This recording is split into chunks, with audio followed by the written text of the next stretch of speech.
We have visited many ancient sites over the years, but none are shrouded in so much mystery as one particular site found on the south coast of Brittany, an area of France famous for having one of the densest collections of megaliths in the world.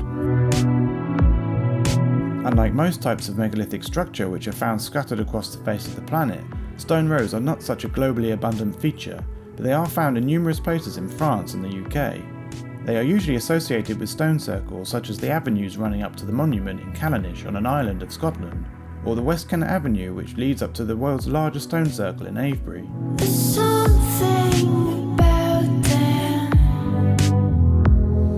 But these rows of stones fade into insignificance when compared to the alignments we visited at the end of 2016, when we crossed the English Channel to film a structure that absolutely baffles researchers who can only guess at reasons why they were built.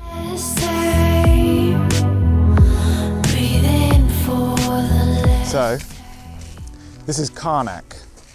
Quite an amazing place, as you can see. I'm kind of used to cycling or driving right out into the country just to see one of these things. And for 4 kilometers stretching off in that direction, you've got about 3,000 megalithic stones. They're all of different sizes. The largest is 77 tons. These are some of the bigger ones, but they do get down to just like tiny little, half a meter tall stones. They go off in alignments. You can see running right down here, they just go off in a line. There are, at the widest point, 12 of these lines, and at other areas they get skinnier and you can have just 2 or 1. But it's an absolutely amazing place.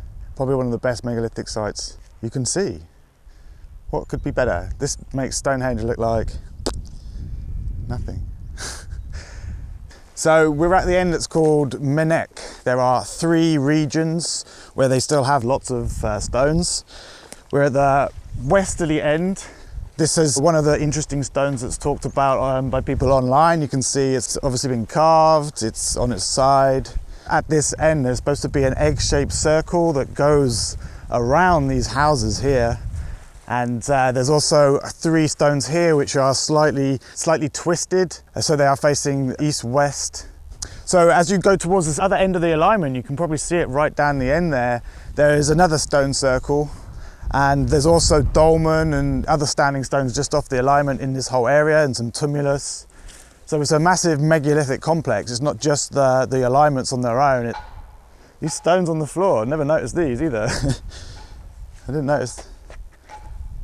So these are either fallen stones or maybe there was a floor here. I've seen this in temples around the world, It could be like a temple and there could be a stone floor here as well. It's more like tiles. And it just keeps going on. It's all over here.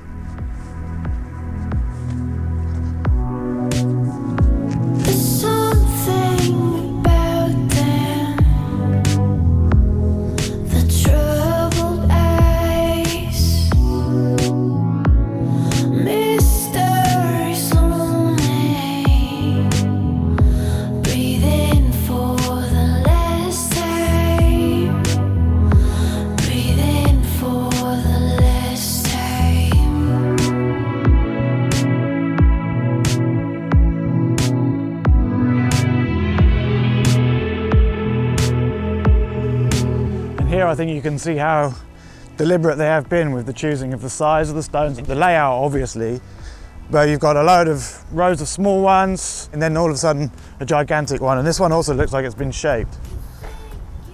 So I mean it's highly likely that they were manipulating or doing something with the earth energies in these kind of sites. So I'm thinking that this would be like a nodal point or something like that, You've got all these small ones and then a large one and then smaller ones. There's loads of sheep. Theft of the stones and an increase in tourism led to rapid deterioration of the site. There are even reports of dolmen being used as sheep shelters, chicken sheds or even ovens. But nowadays the site is managed and free to visit, with restricted access in the summer months. The stones are shorter in the middle of the Menhirs section but taller on either end, and although the stone circle on the eastern side is very ruined, with only about 10 stones remaining, the circle on the western end contains 71 stones and has a really interesting shape. So this is the circle. I said there was an egg-shaped stone circle. This is part of it going through these people's gardens, and there's another part just over here. You can see, much like Avebury, there's actually a village in the middle of this stone circle, but there's other parts to it. It's not very well complete. There's a few other little parts around. Yeah, there's not much of this stone circle left, but it's still interesting to show you, really. The geometry of this circle is fascinating, as it has basically been formed from different sections of different sized circles built around a 3-4-5 triangle. And these two back-to-back triangles are then used to trace the egg, as I'll show you now. If you take the central point where the two triangles join and draw a circle, you get the rounded part of the egg. If you then go to this corner here and draw a circle from that axis, you get that side. The same thing on the other side. And then the final bit is drawn from this point. That's how the egg is drawn, around the 3-4-5 triangle. This Menhir section continues east for approximately 1,165 metres, with a maximum width of 100 metres formed by 11 rows of stones. It's thought the stones were sourced from local quarries during the Neolithic period around 4,500 BC, 2,000 years before the construction of Stonehenge, and current thinking is that they were erected by multiple generations, each adding to the alignments over the centuries. Aubrey Bell, the renowned British archaeologist, estimates they were built around 3,300 BC, but in reality archaeologists have had a great difficulty in establishing accurate dates, as little organic matter was excavated that could be used for carbon dating. Reports from the first extensive excavation in the 1860s stated that fewer than 700 of the 3,000 stones were still standing, many of which were re-erected in the 1930s, and two local legends tell how either Roman or pagan soldiers were on the march in the area and were turned to stone by the wizard Merlin or Pope Cornelius. Alright, so this is the beginning of Camario. This is the next section of the alignment. There's a gap of probably a couple of 100 meters. Just on the other side of these trees is where Menhir ends. That's the end of it there. This is a dolmen in the corner. This area again is marked by another feature. At the west side of Menhir there was the egg-shaped stone circle. Here we've got a dolmen, and then some of these stones again are large and they just keep going off there. There's a house, and then it keeps going up over the other side. You can see on the hill, the top there's a viewpoint, and it goes over the other side of the hill and down, and then there's another break again to the last third section, although there is actually a very small little section that we're going to visit as well. There's another stone on its side here, as with the beginning of Menhir. Some of these stones are massive. We camped here last night as well, just on the other side of these stones over here. It's pretty freezing because it's December, but it was really cool as well. The sunrise this morning looked amazing as all these rocks were silhouetted against the sky. The huge stone lying on its side is not actually in any of the lines of stones, and there are others that are positioned out of the alignments, giving us the impression that the layout was very deliberately designed. This is the largest section, consisting of 1,029 stones spread over 1.3 kilometers, and like with Menhir, there is also a really dilapidated stone circle hidden in the trees on the eastern end. Okay, so we're pretty much halfway down or through the Camario alignment. Over here you can see we are the other side of the house. We have a viewing point, kind of a tower, looks medieval, but God knows really. And then going off in this direction, as I said, over the other side of the hill, it starts going down and goes off into the woodlands over here. So it's thinner, there's not as many lines here. The house also splits the alignment up, as I said, so there's some big ones on the road just over there. These are smaller, all of these ones. You can see there's a massive difference in the size of the stones. Those ones at the beginning of Camario are huge things, and these are, you know, up to here on me.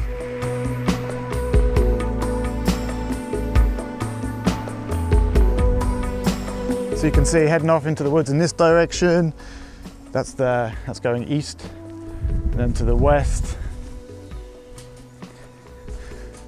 The huge megalithic stones that we saw at the beginning, where there's the dolmen, then there's the house, and then we've come to the top of this tower. All right, so as I mentioned, there are dolmen and tumulus and circles associated with Carnac, but also menhirs as well. Now this one here is called the giant of something, I can't remember what. It's a giant, it's 5.5 meters tall. God knows how much this would have weighed, 30, 40 tons or something like this. It's probably 200 or 300 meters from the alignments, and it just feels like, you know, whatever they were doing with energy along this 4-kilometer strip of lines, they were using dolmen and these other structures to kind of like, I don't know what, maybe send out the energy. It's like, feels like connections to this earthly grid system.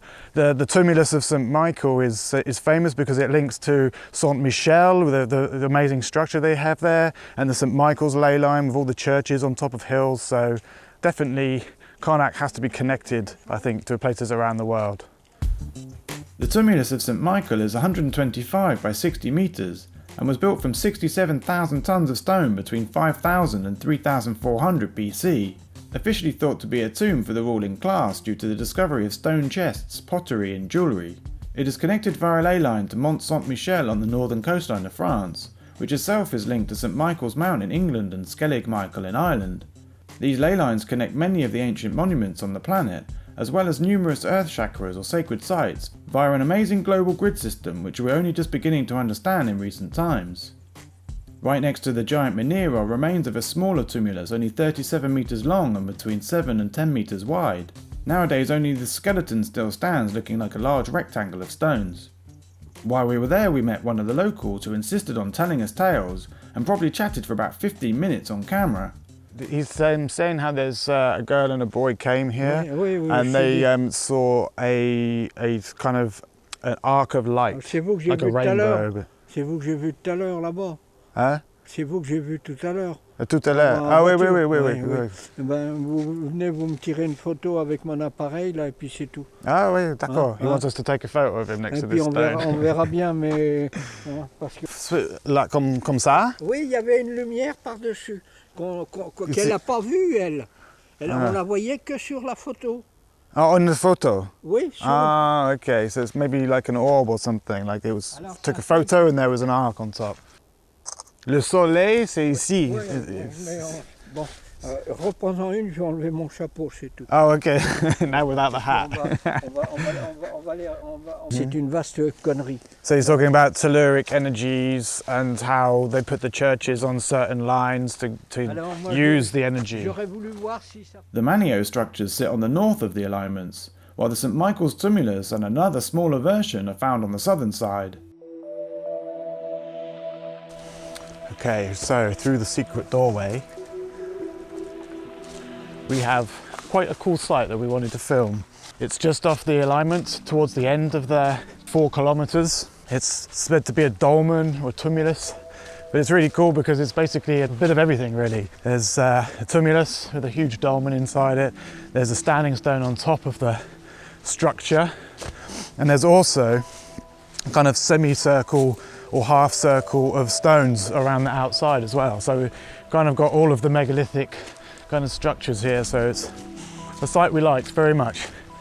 Here you can see like what would be one of the capstones, and then some of the orthostats, the standing upright stones as well.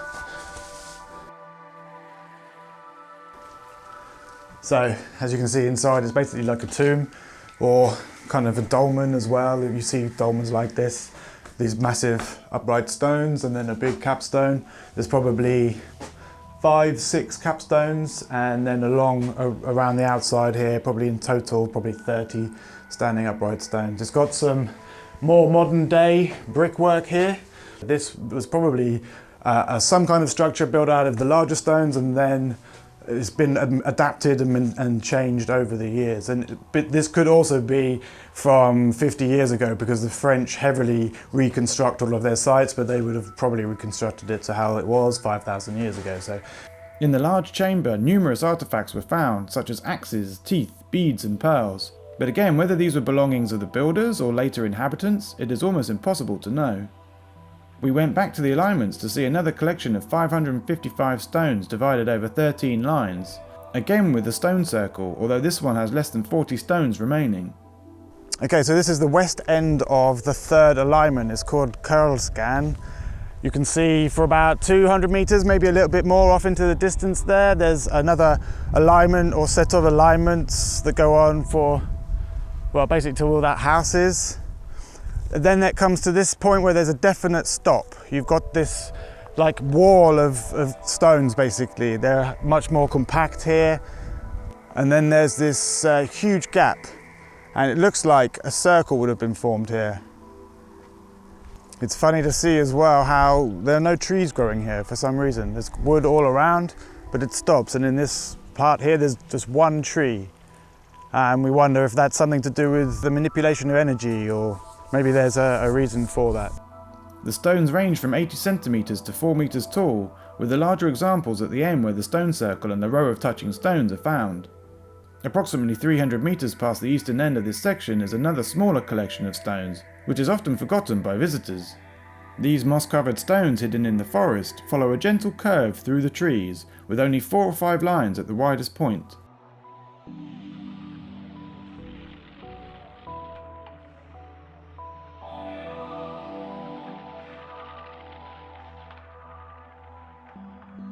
A wide variety of theories have been put forward to explain the purpose of these mysterious stone alignments in Carnac. One researcher even suggested they may have been an elaborate earthquake detector, while many think they were erected to honour descendants of our ancestors. Others think they were used as astronomical calendars so ancient farmers could monitor the stones and the direction of the sunsets, to know the seasons and when to plant and harvest their crops. Alexander Thom, who has surveyed many megaliths in Britain and France, believes that Carnac was a huge lunar observatory, and that measurements he took there support his concept of the megalithic yard. In more recent years, Howard Crowhurst has added to his work, and made some amazing discoveries about the geometry found in the distances between the stones and the other surrounding structures.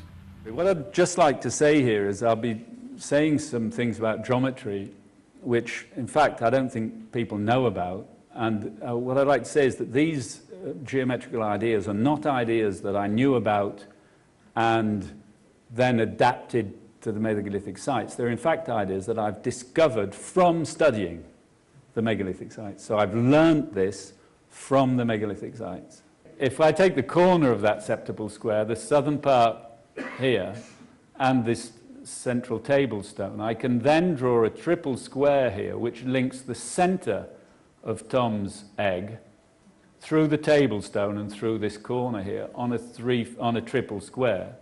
Now this diagonal of the triple square is perfectly east-west because the triple square is orientated along the alignments, and the other diagonal of this triple square positions exactly the end. It goes through the centre and positions the end of this arc here, and it's the angle of a 3-4-5 triangle, so it points to summer solstice sunrise.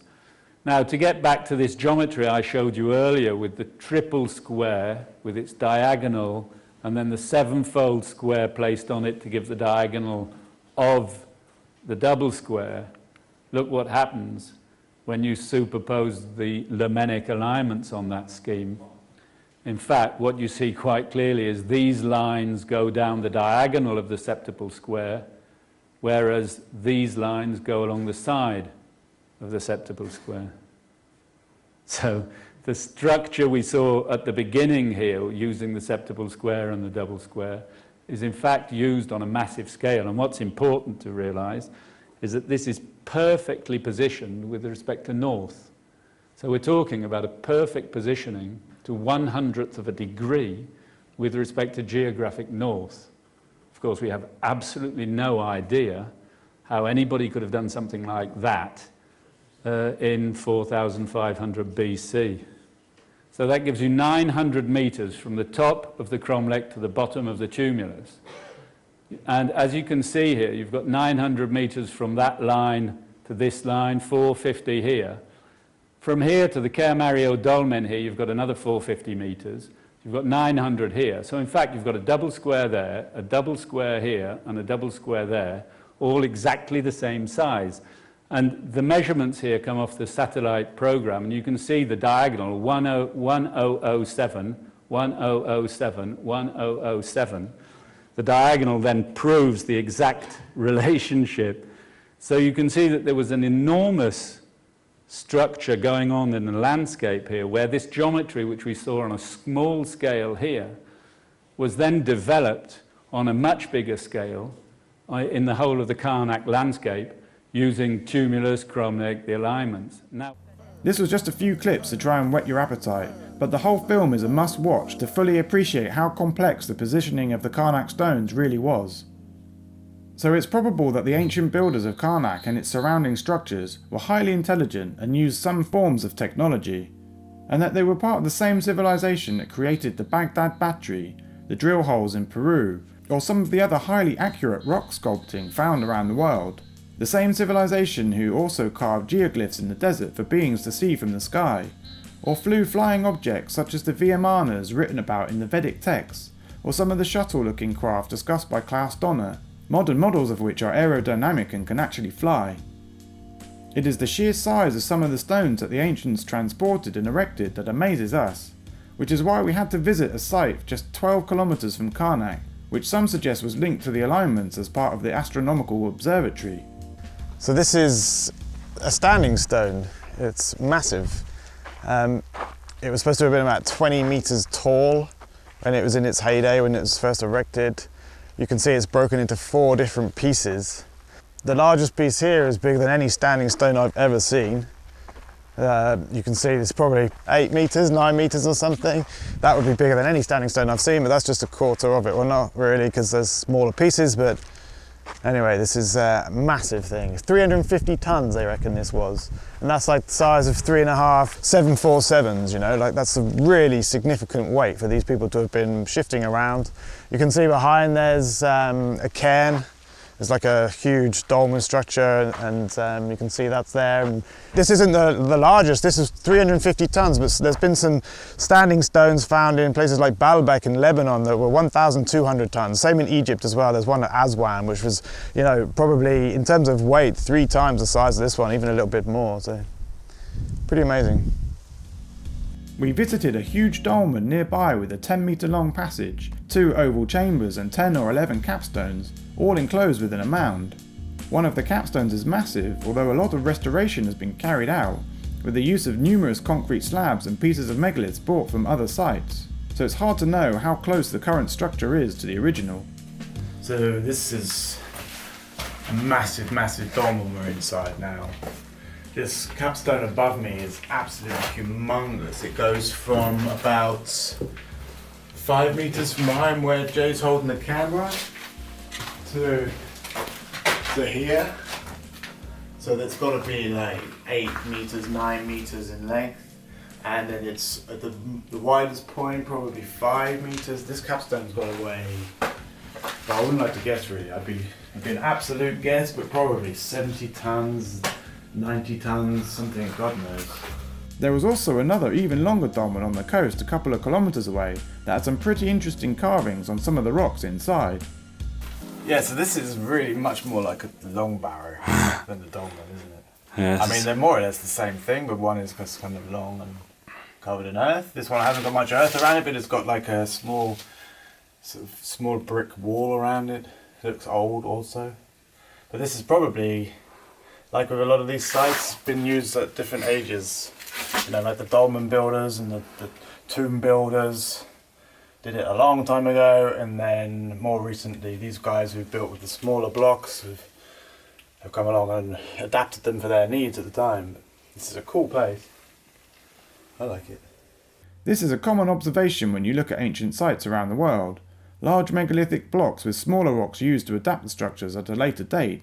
And more evidence is amassing to suggest that those using the large blocks existed way before 5000 BC, which is when the mainstream claims the Sumerians started the beginning of civilization. Robert Schoch says the weathering found on the back of the Sphinx is due to prolonged exposure to torrential rain, which has not been seen on the Giza Plateau since the 5th or 6th millennium BC. But perhaps the most convincing evidence has been presented by Graham Hancock, who showed some temple structures off the coast of Japan, so deep under the water they must have been built before the last ice age. The official dating of certain sites is forcing the mainstream archaeologists to reconsider our past, with the pyramid covered in megalithic stones in Indonesia dated to around 20,000 years ago, and the stone circles found in Göbekli Tepe dated to 4,500 years before the Sumerian culture was supposed to have emerged. There are also new structures being discovered under the ground, such as the bodies attached to the Easter Island heads, and the complex of monuments found under the Stonehenge area, and there are some mind-blowing ancient artefacts being uncovered that can fly or show the process of fertilization. Nothing can really prepare you for the first time you see Carnac. It's an amazing place with so many megaliths decorating the French countryside on such a stupendous scale. And it's an important part of the puzzle if we are to understand what our ancestors were up to, particularly when you consider the mathematics that went into positioning the stones and the connections found with other ancient relics from around the world. Brittany is covered in megaliths that have been deliberately placed in significant locations, but actually so is France, with more than 10,000 sites estimated to stand within its borders. And indeed the entire planet is covered in dolmen, menhirs, stone circles, stone spheres, pyramids, cart ruts, tumulus of varying sizes, and huge rock-cut temples. Our continuing aim is to show there was a global civilization before our current one, and we believe the distribution of megaliths around the world strongly substantiates this theory and is pretty hard to argue with. If some of the topics in this film are new to you, then please do your own investigations and check out some of our other videos as the evidence keeps on mounting up. And although official archaeologists still refuse to look with unbiased eyes, we will continue to add to this evidence in the hope that one day the general public will force the mainstream to accept that there was once a global civilization before the last ice age that was both spiritually and technologically more advanced than the current one. This is how you get in. Very, very carefully. Oh, Jesus. Oh, shit! Whoop. A little souvenir for you.